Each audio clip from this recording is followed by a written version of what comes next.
Episode is brought to you by the Old Dominion Athletic Foundation. Because of you, we create winners in the classroom, in athletic competition, and in life. Become a member today.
right, everyone. Welcome to the Visit Pensacola Sunbelt Basketball Championships presented by Air Force Reserve. For those league members in the league, please remember to identify yourself and your name and media affiliation. For those joining us on Zoom, please remain on mute. Type your questions into the chat. Oh, man. We're now joined by ULM. Coach, would you please begin with an opening statement and introduce your two players? Yes, sir. First and foremost, I'd be remiss if I didn't give a shout out to our Lord and Savior, Jesus Christ. Also, so much respect for Old Dominion, a very talented ball club, unbelievable coach, Hall of Famer in the game of basketball. Know her real well. She recruited our program, her and her husband. So just a lot of respect for their program and how they do things. Obviously, to me, probably the most talented ball team in this league. Just today, man, was about, when adversity hits, we had one of our players, mom was Markavia Shaver, sent a message to our team and said, when an adversity hits, and you don't quit, that makes yourself a champion. And we played that before the game and in our highlight video. And obviously for Markavia to come out with 28 points was phenomenal. Nakaya with 21 points, 4 rebounds, 5 assists. She continues to be a spark plug. Just a gritty win, this game was, sometimes I always say basketball is a game of games, right? And sometimes you've got multiple games throughout the 4 quarters. Old Dominion did a really good job of controlling the pace and tempo and did some really good things. And we went zone, we forced some turnovers and they made some big shots, Fields in particular. But I thought that the stat of the game, we only gave up 7 offensive rebounds. Their team is very physical and demanding. We out-rebounded them 39-31. We got 16 offensive rebounds. Turnovers were even. Second half, we just refused to quit. We refused to give in. This team has a lot of fight. I've said from day one, we understand where we were picked. A lot of respect for every coach in this league. Every team is talented, unbelievable players. But just so proud for our institution. We continue to move the needle in the right direction. We made history today doing things. This team's made a lot of history that will go down as one of the top 10 teams in the history of ULM women's basketball. And when you're talking about a team that returns nobody from our staff, no players, I'm the only first-year head coach, it just shows our buy-in from our girls. And it's an honor to be called their coach, their belief in this era, in this transfer portal. And they deserve all the credit. Look, I didn't make a shot tonight. I didn't get a rebound. I didn't get a stop. We just called. We kept believing. In timeouts, our energy was good. I thought our effort and passion was phenomenal. I thought Asia Ennis to my right has been a champion. She's won a national championship. She's a winner each and every day. She lives in the gym. She works really hard. She cares. She's said many times that she's been and played at different institutions, but this is the only one that she would want to come back to. And I think that speaks volumes to our culture. Marissa Gasaway to my left hit the big shot. Obviously continues, had 13 and 13 yesterday. Today she had 2 big points and 9 rebounds. So biggest 2 points probably of my career.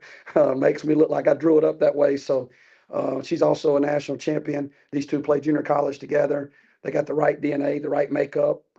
So look, it's an honor to be called their coach, but this team deserves all the credit, not me. Congratulations to my staff on the work that they put in and our players, our parents and our family. Just so happy for our band, our president, our AD, and just Northeast Louisiana in general. Thank you, Coach Fletcher. We'll for questions go ahead, Paul. Coach Paul Chilson. Yes, sir. Fox Sports Pensacola. After the game, was that the fastest you ever ran? I've been underdog my whole life, Paul. And, I did my research on you. I thought you were very professional the other day. I went and looked up and congratulations on being in the Hall of Fame. Ask about your son too, Maddie. But definitely at 42, that's the fastest I've ever ran. So, I felt like Rudy Rudiger, and I just made that tackle at Notre Dame. I watched that. Look, I grew up a Pistol Pete fan, so I've been an underdog my whole life in those basketball movies. But that passion, man, this Pensacola's the city of Blue Angels. And, I lost my mom when I was at basketball camp at 13, and there's no question she's been an angel in this tournament, and she's with me. So I think she picked me up and let me run a little bit faster and not get quite as tired. Follow-up question, though. The timeouts, you got the stop. What was that whole like? And maybe both players as well, because you got the stop. They didn't get the shot off. What was that like in the huddle? Agent Ennis to my right said, we got to believe. Just believe. We got to believe. We got it. And that's exactly what she said. And I always say when a team is coach-led, you got a chance to be average. But when a team is player-led, you got a chance to be great. And I just feel like this team, they continue to buy into our vision. to accelerate that in a one-year foundation that's built on rock and not on sand, something that'll last. But she said it. And so when you have coaches like that or point guards on your floor that are an extension of your coach, that energy is contagious, right? It radiates throughout our huddle, and our girls are prepared for those moments. And that's something we pride ourselves on as defense. You know, defense creates offense, and defense wins championships. And these girls refuse to quit. So it's a credit to them. I just thought our attention to detail, our urgency on that last play was probably the best it had been. We call that our special teams package. They had scored some points early in the first half, 4 to be exact, on those blobs. So our girls needed to stop. We knew we needed to stop, and they did a great job of getting that. You may want I'll touch on that. Question here from Zoom, for both the players.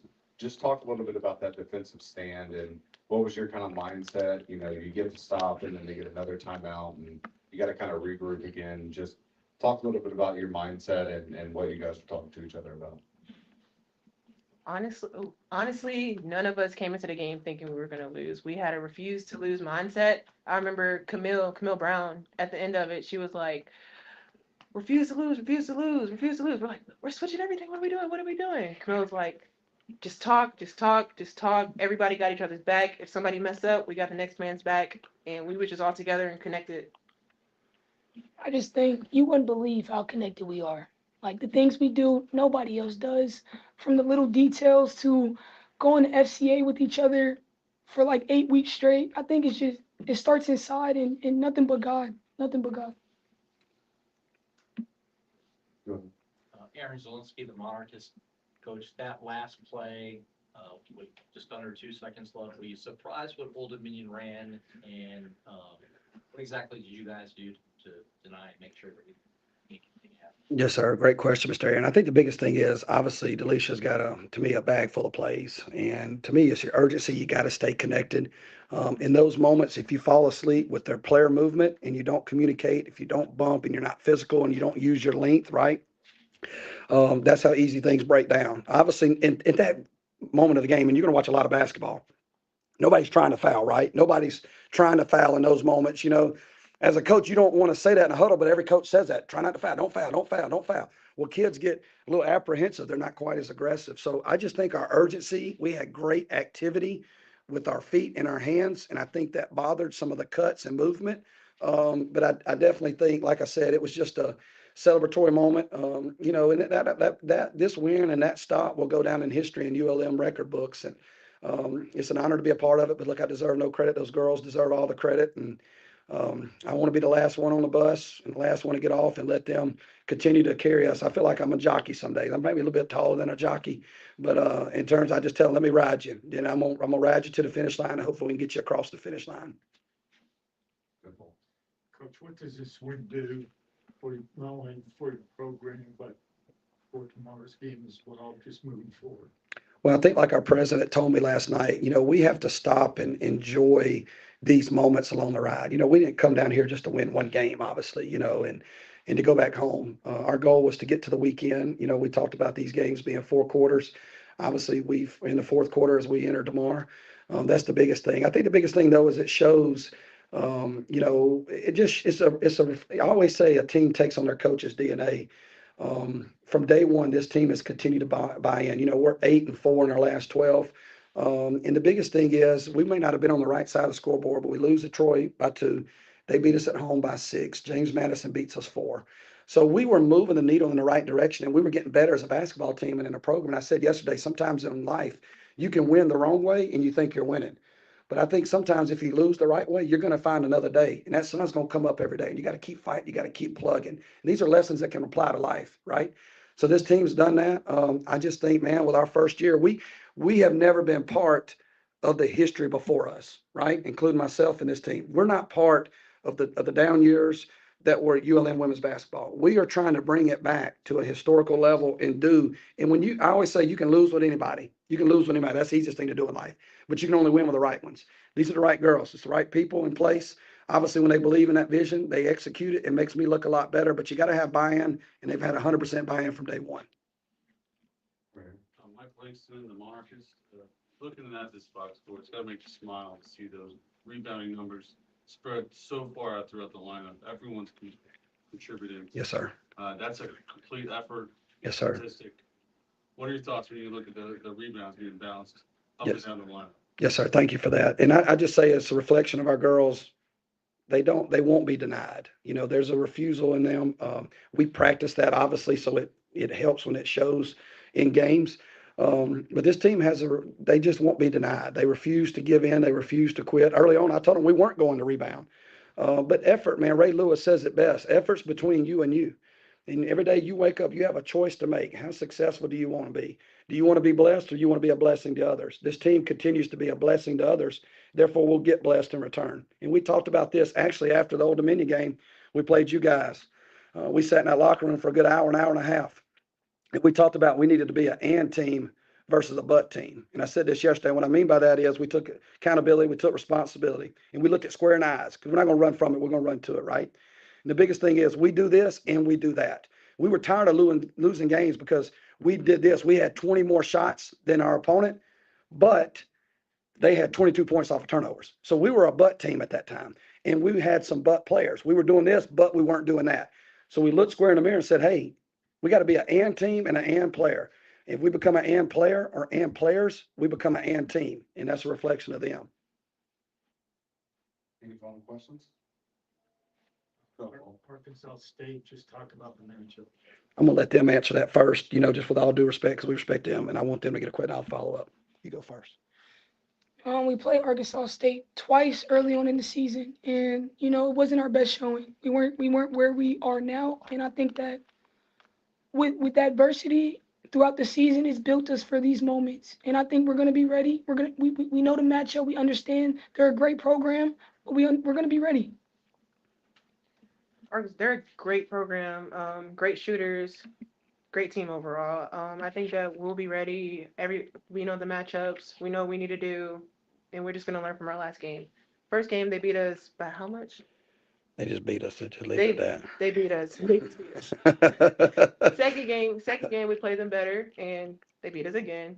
Now we just refuse to lose, and we're gonna have fun tomorrow. Biggest thing is obviously a lot of respect for Des and just the job that she does. So they have a very talented ball club, as we know. Chrislyn Rose is phenomenal. They got great weapons. They're very deep, very talented. They won this tournament last year. So we have so much respect for them. As much as, you know, sometimes you want to make it about the next opponent, it's still got to be about us. What did we do wrong in those two games? I thought we fixed and shored some things up in the second matchup than the first matchup we played them. But they still got the better edge of us, and that's a credit to them. I'm not going to take anything away from them. So we'll get prepared. You know, and look, they call it March Madness for a reason. So a lot of respect for them and their program. They're Sun Belt Conference champions. That title's in their hands to defend, and we know they'll come out and they'll be ready to play. All right, thank you, Coach DeLisha. Thank you, guys. Praise the Lord. Go Warhawks.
Opening statements. I'll read you. I'll reach in. Yeah, I'll introduce you. All right, everyone, welcome back to the Visitors Small Sunbelt Basketball Championships presented by Air Force Reserve.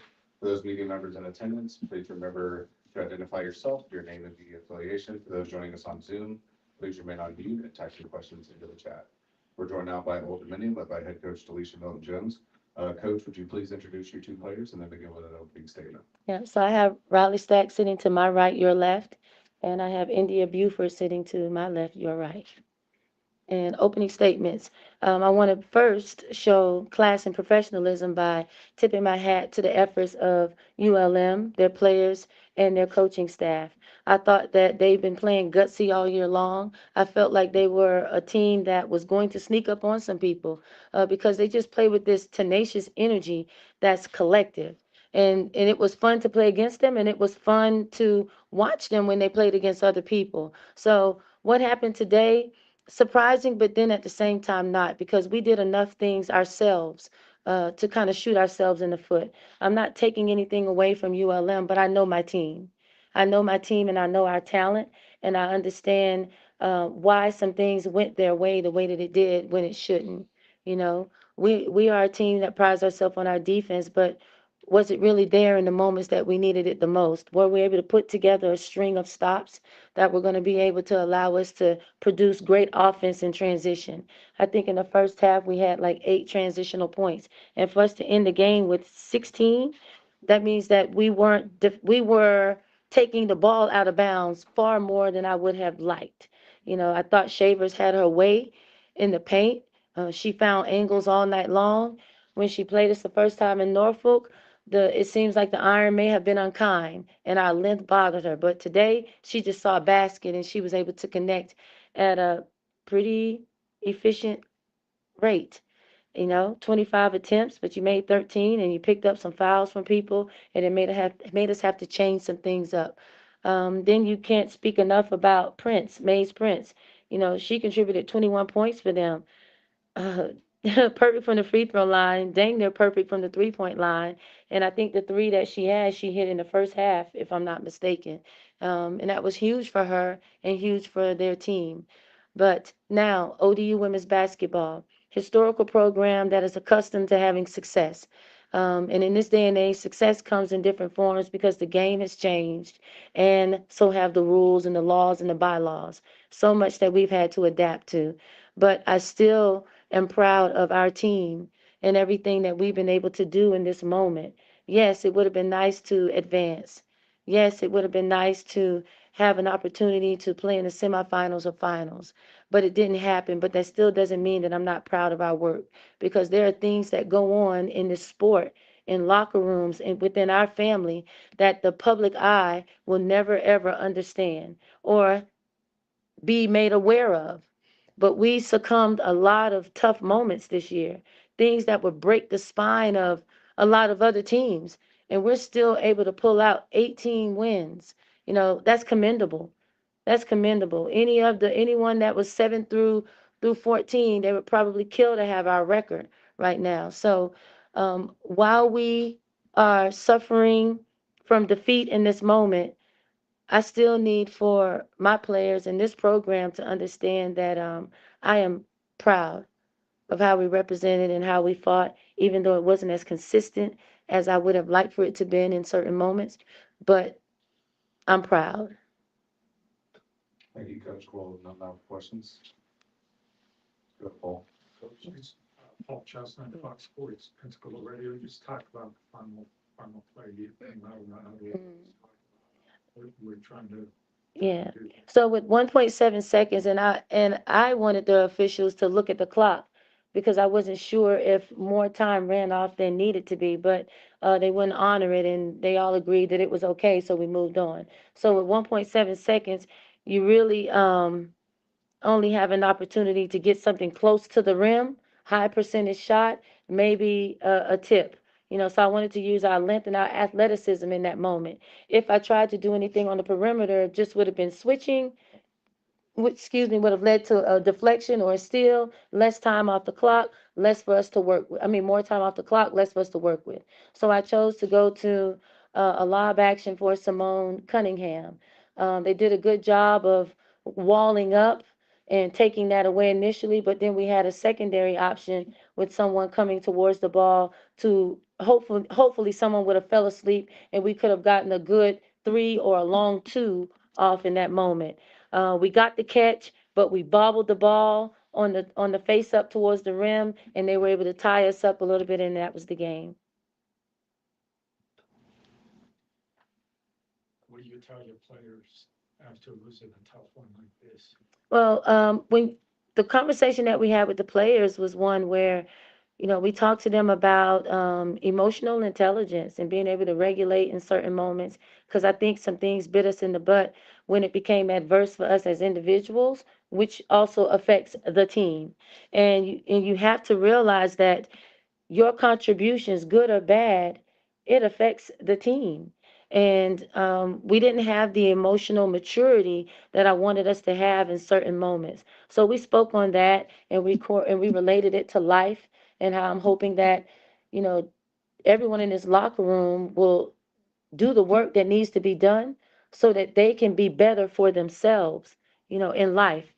This sport is a beautiful thing and it's artistic in the way that it is. Art imitates life, life imitates art, and the two coexist beautifully. The adverse situations that you face on the court is no different from adverse situations you'll face in life, just it's not a basketball involved, but the feelings are the same.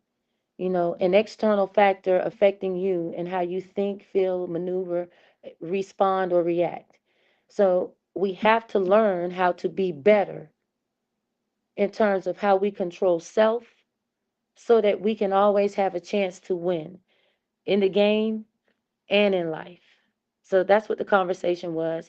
We thanked our seniors for their contributions, and we broke our huddle. Coach, got a question from Zoom here from Harry Birmingham. Just talk a little bit about your team's resume and potential postseason opportunities. So I think that normally we're accustomed to having 20 plus wins in a season. I think we had that for 3 years in a row. Last year we had 18. This year we had 18. And when you look at Old Dominion women's basketball, you have to look at the moment that we're in and the type of team that we are and how we've done things that may not always show up on a stat sheet, but if you do a deep analytical dive, you can see how nationally we pose a problem for a lot of teams from the 3-point line and in. We can hold you with subpar numbers from the 3-point line, and then we can make it a nightmare for you around the rim with the nation leading shot blocker sitting to the right of me. You have to give Layla Walker her flowers as well as Simone Cunningham. Then when you have the likes of India Buford, who is tops in this league in steals, that says a lot about the defensive presence that we can have on a floor from your front line to your back court. And I think that when anyone looks at us, if they want to give us an opportunity for postseason play, they should understand that it's going to be a good basketball game, a good representation of the game from a historical institution of higher learning that has done amazing things. 3 national championships have come from this program from the 70s on up. 3, and you've had some Hall of Famers, Goliaths in terms of women's basketball and the legacies that they have left. So when you couple all of that together with the success of what we're having presently, it calls for a good show. Great storylines, great basketball on the court, and good coaching and good players. So I'm hoping that someone would show us grace in this moment and give us an opportunity for postseason play. Coach DeLisha, you talked earlier about points in the paint. The other thing that stood out to me was the offensive rebound. Yeah. What were they doing that was giving you guys fits there? So when it comes to rebounding, it's just about grit and will. If you want the ball, you're going to go pursue the ball. We had to do a better job of being a deterrent. You have to put a butt in a gut in someone's a butt in someone's gut. That's the old school terminology. I feel like we weren't as physical as we should have been in terms of boxing out and putting bodies on people. They attacked relentlessly. If you minimally go and check, they're going to bring you to the rebound anyway. Checking produces more space for you, to have in front of you to secure the rebound. But if you have one break in that, if two people over here are boxing out and one over here is not, then it doesn't matter what these two are doing because someone's coming in freely to get rebounds. And I thought that we made it a jumping match rather than leaning on mechanics and technique in that moment. Aaron Zielinski, Yeah. Monarchist, that was a message that you preached yesterday Yeah. and this morning. Yeah. a lot. Mhm. There's something that ULM did that surprised you or surprised the squad, or was it just they executed exactly what they did? Well, we knew at this point in the season, everyone's going to know everyone's plays. And it's not going to be a lot of coaches that's just going to throw and do something new out because that's going to go against the grain and make life difficult. So we knew that they were going to come and play tough and they were going to be tenacious and scrappy. We knew this. But for some reason, we played like we didn't in moments. We knew they were going to pound the ball inside because Shavers is their only offensive threat on the inside outside of an occasional post up that they would do against the guard when they post Ingram up. We knew that we could guard them well on the 3-point line, but we gave up opportunities that we should not have because we were short on the closeout or we didn't have a high hand or we fell asleep on something. We knew that they were going to attack the glass relentlessly, but we did not come and play as consistently as they did in terms of pursuing the ball, pursuing the box out. So nothing new that they presented us with. It was just the new thing that we brought to the table was not being consistent, not following the scout as tediously as we should have. Mike Langston, the Monarchists, I know in a loss, some good efforts can be lost in the shuffle. Fourth quarter, Shamar Fields gets hot. Mm-hmm. Talked about her play and how that kept you guys in it. Yeah. So Samar Fields, I thought that she did late in the game what she could have done the entire game. But for some reason, as a player, sometimes you can get in this space mentally to where your perceived reality and your actual reality are two separate things. And the reality that I feel she was perceiving was different from what was actually going on. Because the same shots that she got late in the game, she could have taken early on, but was she looking for them or was she prepared for the moment? Because her mind may not have been where we needed it to be. Where was your joy? Where was your heart? Where were you on your toes? Were you ready to make an impact? I don't know. But something clicked late in the game. And I'm glad that it clicked when it did because we needed that in that moment in a major way. She's instant offense for us, and she's a threat when she gets on the court because you have to honor how well of a shooter that she is. But there were some moments where she seemed inconsistent in her play because she was second guessing herself for whatever reason. I felt like there were some pull up jumpers that she should have taken, but she was looking for something else and she ended up turning the ball over or just making some bad plays where normally we're used to her having more of a positive impact. Coach, we know Old Dominion, you guys got a national brand, national name. You know, and here in Pensacola, we've got a lot of great athletes. We got a couple that do go to Old Dominion. When we hear that, we're like excited for them because they're going to a great school, great university. Thank you. I want to hear from both of your players here. What's it like playing Old Dominion over the type of year you've been in? What's it like putting on the uniform and representing Old Dominion? Who's first? Well, I'll go first. I would say it's my third year being here, and when I first came to Old Dominion, I was really glad that I got the opportunity to come and play for her and just to represent the school. Like sometimes when you actually think about it, it still feels surreal that I actually got the opportunity to play here. Just hearing about all the great players, people that came through here, and I'm sorry. You good. You good. Just You good.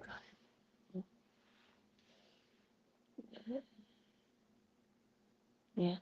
Go ahead, Ryan. So I would say the same thing. Like, it's definitely surreal for me. This is my first year playing under Coach D.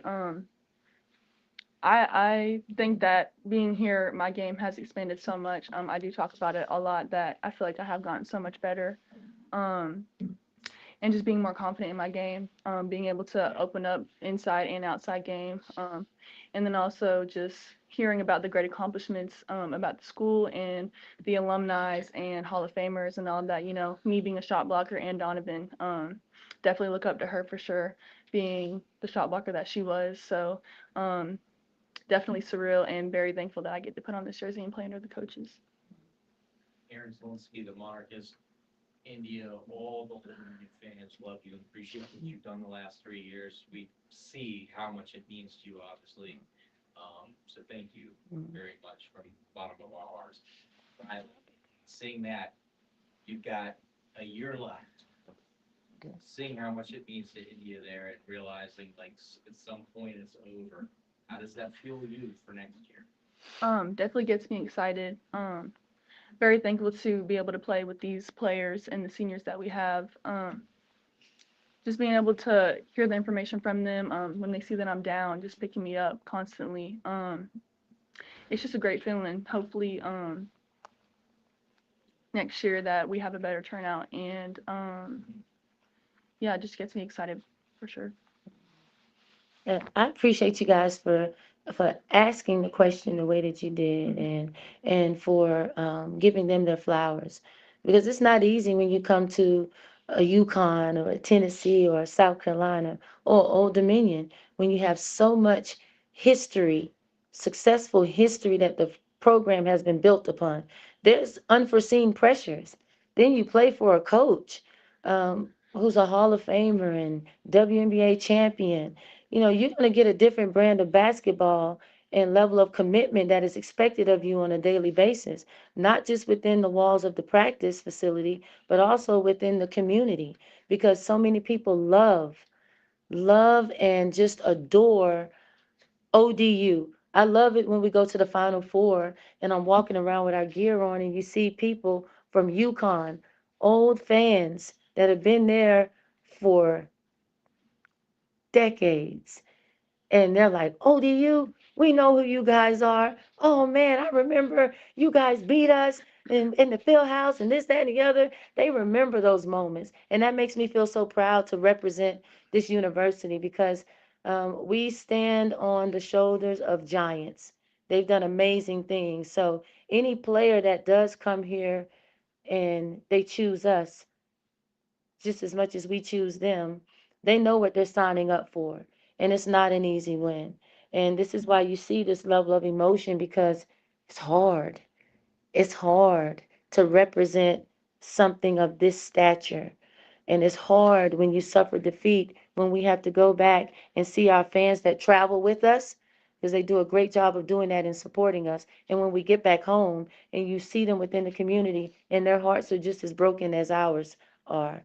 You know, it's tough, but we appreciate and love them all for all the support that they give through the good and the bad. All right, thank you, Coach. Thank you, players. Thank you. Thank you.